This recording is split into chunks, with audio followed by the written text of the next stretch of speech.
वळूयात पुढच्या बातमीकडे। राष्ट्रवादीचे राष्ट्रीय प्रवक्ते ब्रिजमोहन श्रीवास्तव यांना वरिष्ठ नेत्यांकडून समज दिल्याची माहिती सूत्रांनी दिली आहे। नव्या राष्ट्रीय कार्यकारिणीच्या यादीत श्रीवास्तव यांचं नाव नव्हतं, त्यामुळे पक्षात अंतर्गत वाद झाला होता। नव्या कार्यकारिणीमुळे या ठिकाणी फक्त पवार कुटुंबातील नातेवाईकांनाच संधी दिल्याचं श्रीवास्तव यांनी सोशल मीडियावर पोस्ट करत म्हटलं होतं। दरम्यान सोशल मीडिया पोस्टमध्ये चुकीचं नाते दाखवून पवार कुटुंबावर गंभीर आरोप त्यांनी केले होते।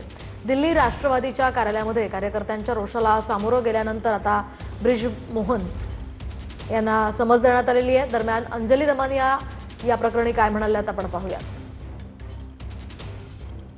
आपको पता लग जाएगा, हमारी राष्ट्रीय अध्यक्ष सुनीता पवार जी तय करेंगी कि कौन व्यक्ति कौन से पद पे होगा। ये अभी लिस्ट जो जारी हुई है वो इलेक्शन कमीशन के लिए जारी हुई थी। उसके बाद में क्योंकि जो पद है उस पद के बाद बात करना तो हम राष्ट्रीय अध्यक्ष के ऊपर छोड़ा हुआ है कि वो तो अभी है या नहीं इस पद पे दोनों। नहीं, इस बारे में मैं नहीं बता सकता, क्योंकि इस बारे में बताने के लिए स्वयं राष्ट्रीय अध्यक्ष जी जो हमारी सुनीता पवार है वो घोषित करेंगे। तो इसमें कोई ऐसा किसी का आने जाने के लिए किसी को रोक नहीं है। ये पार्टी में रूमर बनाया गया है और ऐसा रूमर को मैं खंडन करता हूं। आत्ताच्या घटकेला जी माहिती मला सगळ्यांकडूनच मिळतीये ती हीच आहे की पार्थ पवार त्याला हवं ते करतोय।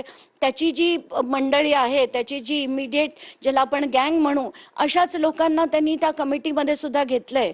त्यांची कोणालाच नावं पण माहिती नाही, ज्यांनी काहीच केलेलं नाही आतापर्यंत, कर्तृत्व काहीच नाही, अशा लोकांना त्यांनी कमिटीमध्ये घेतलंय। तर त्याला सूत्र सगळी स्वतःकडे ठेवायची आहेत। कुठेतरी ती हवा त्याच्या डोक्यात गेली असंच मला वाटतंय।